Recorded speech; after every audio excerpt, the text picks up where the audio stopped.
Mateus capítulo 6. Nós vamos ler no versículo 9. Portanto, vós orareis assim: Pai nosso que estais nos céus, santificado seja o teu nome.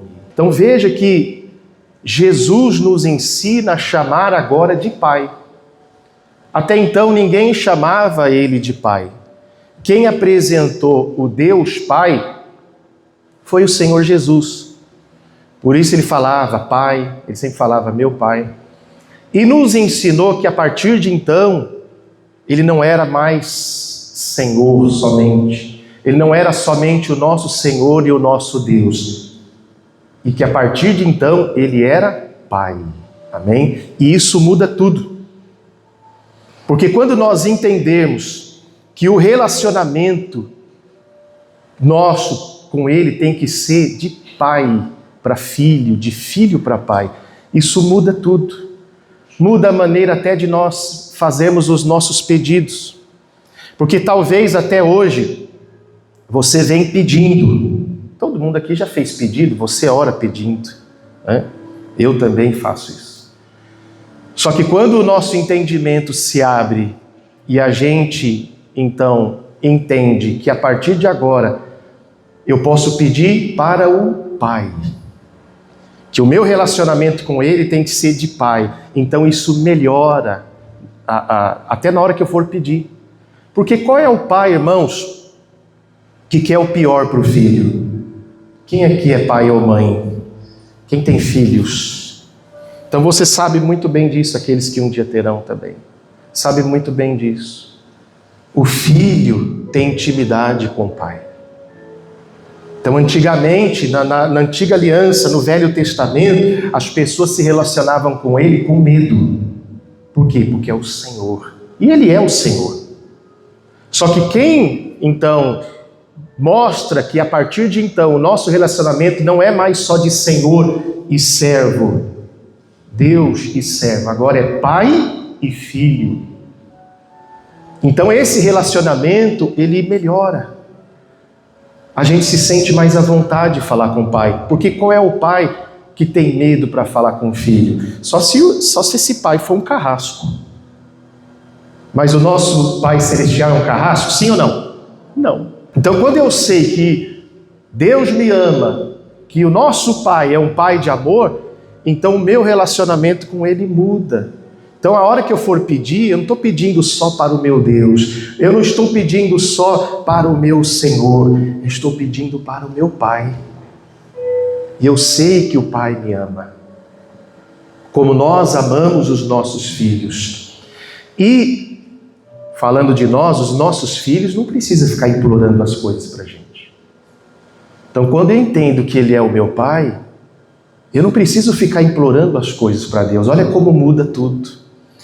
Eu estou pregando isso porque essa semana eu tive esse entendimento e eu mudei na minha oração.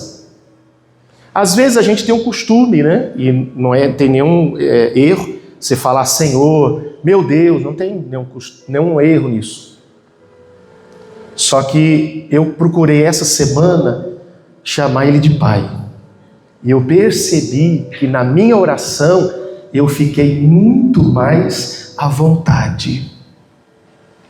Por quê? Porque agora eu estava me colocando como filho. E o filho não pode ter medo do pai. O filho não pode ter receio de chegar diante do pai. E quando o filho vai falar com o pai, o filho sabe que o pai ama e que o pai vai ajudar. Então talvez até hoje o teu relacionamento nosso era de Senhor e servo. E toda vez que a gente vai orar é com aquele medo, é com aquele receio. E Deus não quer isso. Olha o que diz aqui em Gálatas capítulo 4. Nós vamos ler o versículo 7.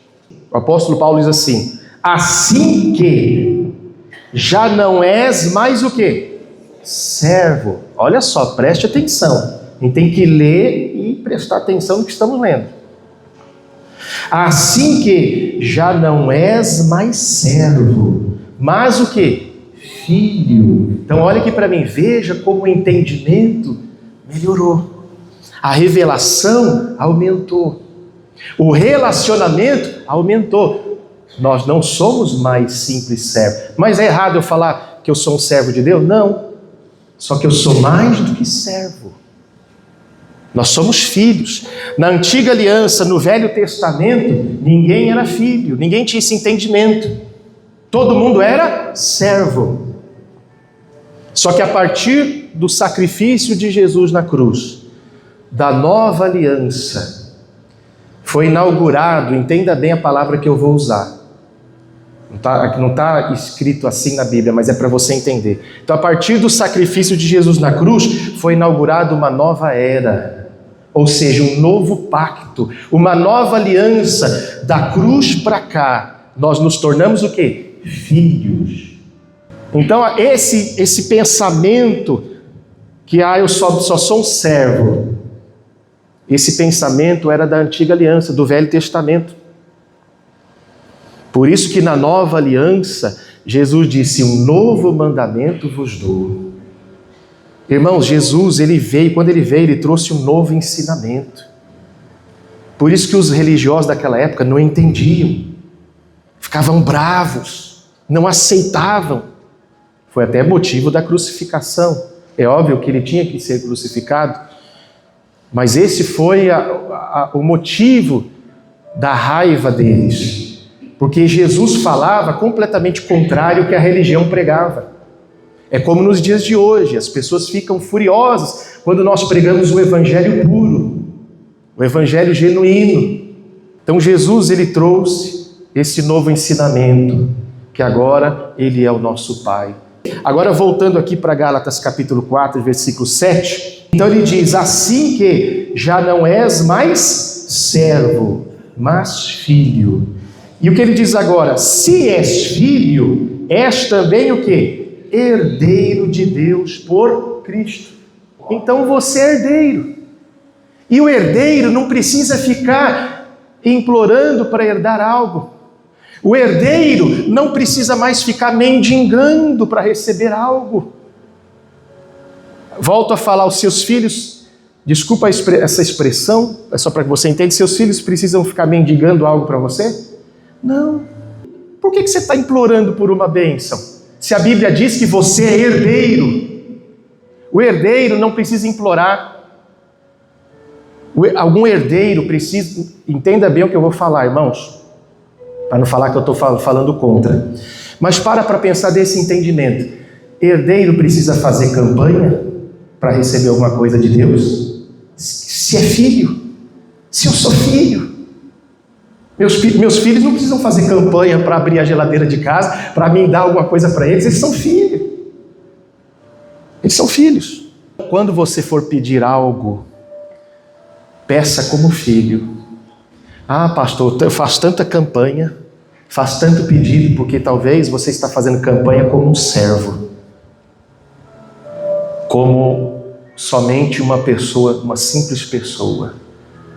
Você está fazendo pedido como um servo, olhando para o Senhor. Experimenta agora fazer um pedido como filho. Pai. O filho não precisa nem gritar com o pai. O filho precisa gritar com você para pedir alguma coisa? Pai, mãe! Se gritar, você vai ficar bravo. Né? O filho, ele nem precisa. E por que a gente fica gritando com Deus? Ah, mas está escrito na Bíblia que a gente tem que clamar. Velha aliança. Era outra dispensação. É isso que o povo precisa entender. Que no mundo existiu duas etapas, duas fases. A primeira já passou, que é o Velho Testamento, a Velha Aliança. Ela não é mais o fundamento para hoje. Hoje o fundamento é Cristo, é o Evangelho. Ah, mas lá no passado eles faziam sacrifício, mas foi no passado. Hoje ninguém tem que fazer sacrifício. O filho tem que fazer sacrifício para um pai? Para pedir, para receber alguma bênção? Não. Ele está dizendo aqui, você é filho, então você tem direito à herança. O problema é que as pessoas misturam tudo. Olha aqui, ó. As liturgias, os rituais do Velho Testamento com novo, aí vira uma salada. Por isso que tem um monte de gente, doido, fanático. Porque quando mistura tudo, irmãos, aí principalmente quando quer pegar Levítico, Deuteronômio, quando quer pegar coisas que já Cristo cumpriu e foi abolido. E muitos deles foi para os judeus, não foi nem para nós. Então, olha da cruz para cá, olha para a nova aliança, que nos fez filhos de Deus. A partir de hoje, se assuma como um filho. Até hoje você se assumiu como um servo, mas agora você está aprendendo que você é mais do que isso. A própria parábola que Jesus contou aqui em Lucas 15, e eu estou aqui pensando, irmãos, quantos pais que fazem tanto pelo filho, porque ama, porque é filho, às vezes até tira de si para dar, você fica sem, para que eles tenham. O que é isso? Sentimento paterno, materno, sentimento de paz. E Deus não é diferente. Ele mesmo disse, se vós, sendo maus, sabeis dar boas coisas aos vossos filhos, quanto mais vosso Pai Celestial vos dará bens àqueles que lhe pedirem. Diz aqui em Lucas 15, eu vou ler, você sabe da história, né? O filho mais novo, mais moço, pediu a herança. O que o pai fez? Deu. Você vê, o pai não negou. E pediu antes, fora da hora. E o pai deu. E ele partiu para uma terra longínqua. Chegou lá, desperdiçou toda a sua herança, os seus bens. Chegou ao fundo do poço. Desejou comer a comida dos porcos. Aí um dia, caindo em si, disse, levantar-me-ei e irei ter com meu pai. E dir-lhe-ei, pai, pequei contra o céu, perante ti, não sou digno. Eu acho muito bonito isso, porque a pessoa quando ela volta, ela tem que voltar humilde.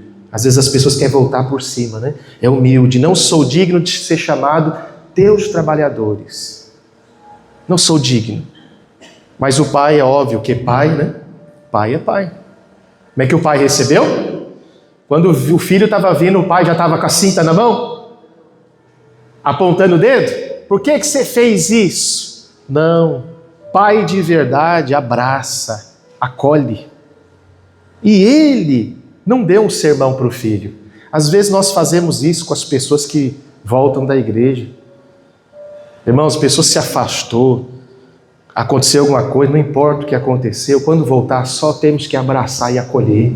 Tem que ficar dando sermão em ninguém. Por que você saiu? Por que você fez isso? Olha, nunca mais.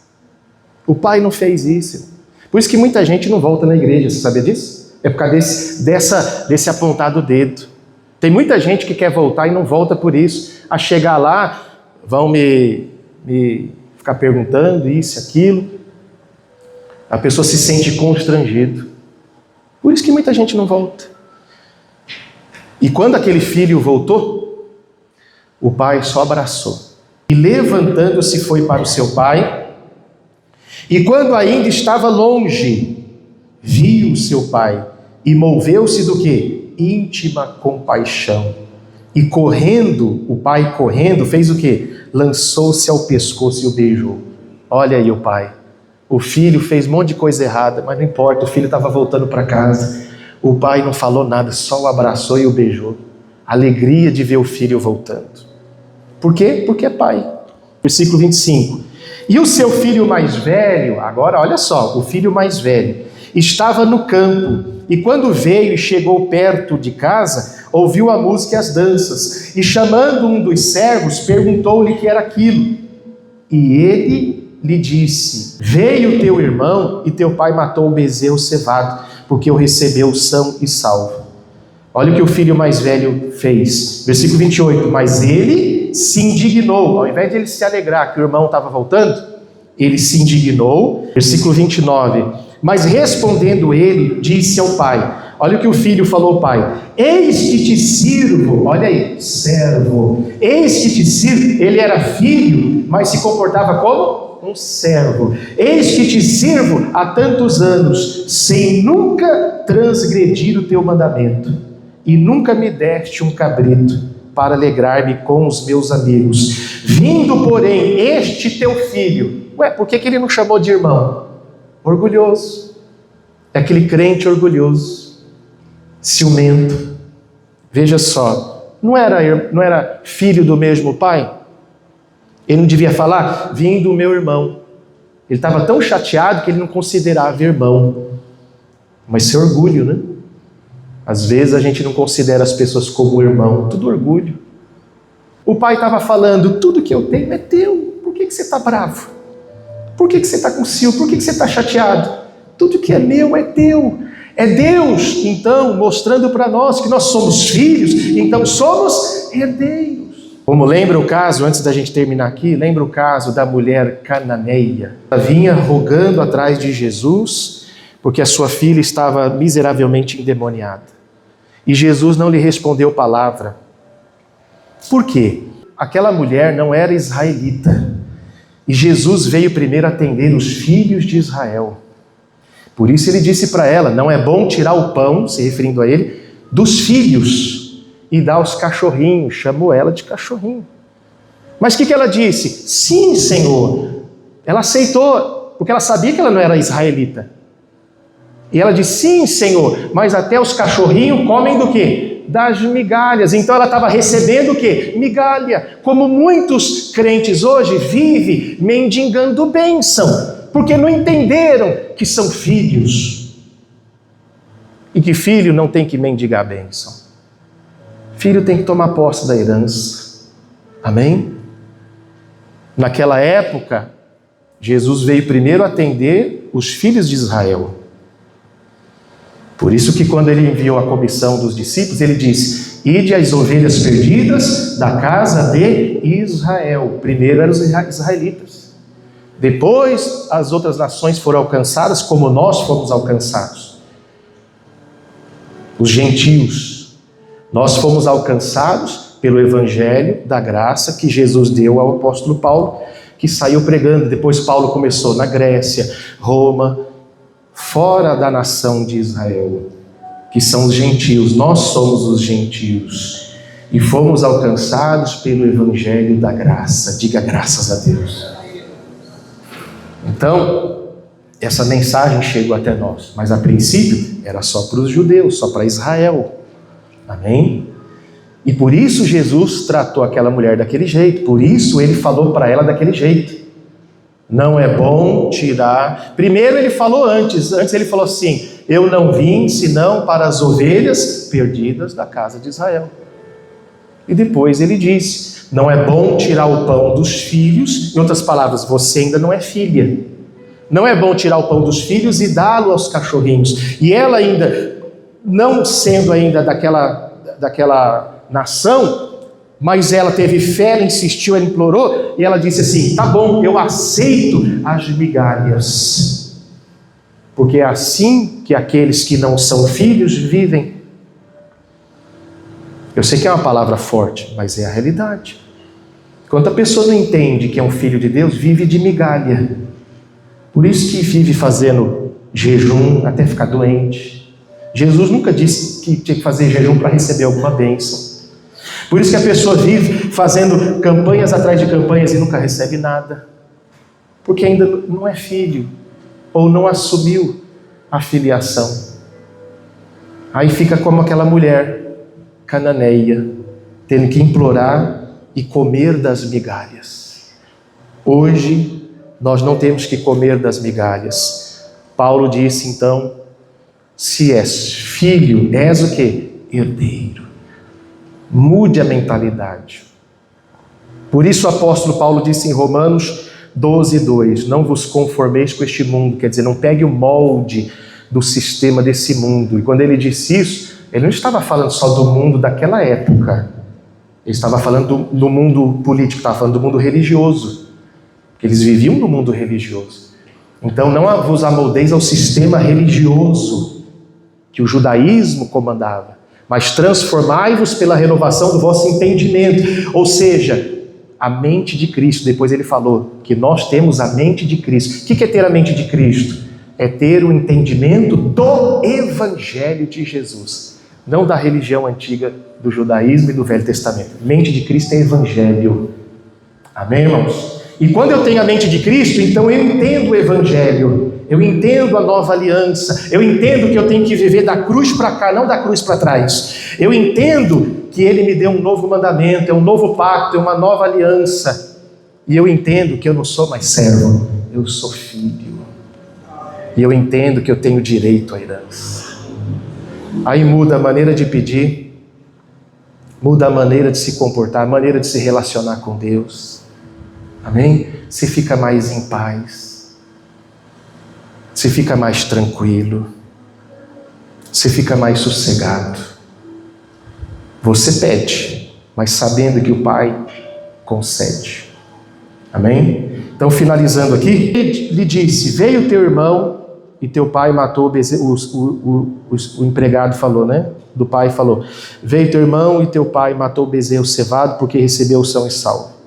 Mas ele se indignou e não queria entrar. E saindo o pai insistia com ele. Mas respondendo ele, disse ao pai: eis que te sirvo há tantos anos, sem nunca transgredir o teu mandamento, e nunca me deste um cabrito para alegrar-me com os meus amigos. Vindo, porém, este teu filho, que desperdiçou a tua fazenda, com as meretrizes mataste o bezerro cerrado. E ele lhe disse: filho, tu sempre estás comigo, e todas as minhas coisas são tuas. Versículo 32. Mas era justo alegrar-nos e regozijar-nos, porque este o quê? Teu irmão. O pai fez questão de falar: ele é teu irmão. Olha aqui para mim, o filho mais velho falou que esse teu filho, não chamou de irmão, mas o pai trouxe a lembrança: este teu irmão. Então a gente tem que parar com preconceito com as pessoas, que a gente é melhor, que a nossa religião. O evangelho não é uma religião. A gente tem que parar de olhar as pessoas com preconceito, e às vezes até irmãos da mesma igreja. Somos irmãos. A vida cristã, quando Jesus ensinou o Pai Nosso, ele fez questão de dizer: Pai de quem? Nosso. Ele é meu Pai, mas Ele é teu Pai. Quem crê que Ele é teu Pai? Então nós somos o quê? Irmãos. Então tem que ter relacionamento de irmão, família. E família se ama, família se perdoa, família não fica de cara virada um com o outro, não. Família ajuda, estende a mão para ajudar. Família se ama. Isso é o evangelho. A religião construía muro. Judeu não se dava com samaritano. Jesus vem e derruba esse muro, fazendo com que Deus se reconciliasse com os homens e nos deu o ministério da reconciliação. Nós nos reconciliamos com todos. Temos que nos dar bem com todos, até com aqueles que não têm a mesma fé que nós, seja ele espírita, católico, budista, não importa. Porque não há separação. Jesus derrubou o muro. E nós temos que ter esse entendimento. Eu sou filho, Ele é meu pai, eu tenho muitos irmãos. Eu tenho uma família. Família se ama, família se perdoa. Pode ter acontecido o que for, pode ter ficado chateado, mas família é família. Já serve até para a tua família mesmo de sangue, para a minha família de sangue. Se você está chateado com alguém, se aconteceu alguma coisa, se você não se dá bem com teu pai, com a tua mãe, com teus irmãos, com quem quer que seja, aprenda isso: família se ama, família se perdoa, família se esquece tudo e se reconcilia. Quem está entendendo, diga amém. Assim é na família de Deus. Como eu posso dizer que eu sou irmão, que você é irmão, se você não olha, desculpa a expressão, na minha cara, não me cumprimenta, eu não te cumprimento, não te ajudo, você não me ajuda, e assim por diante. Não existe família aí. E Jesus deixou bem claro: o Pai é nosso, é de todos nós. Amém? E foi isso que esse pai fez. Esse teu filho, ele é meu filho, ou melhor, esse teu irmão, ele é meu filho, mas ele é teu irmão. Foi isso que ele falou no final. Olha aqui, ó. Finalizando então, versículo 32. Mas era justo alegrar-nos e regozijar-nos. Por quê? Porque este teu irmão estava morto e reviveu, e tinha se perdido e foi achado. Em outras palavras, ele é teu irmão, aceite como irmão. Você é meu filho, mas ele também é meu filho.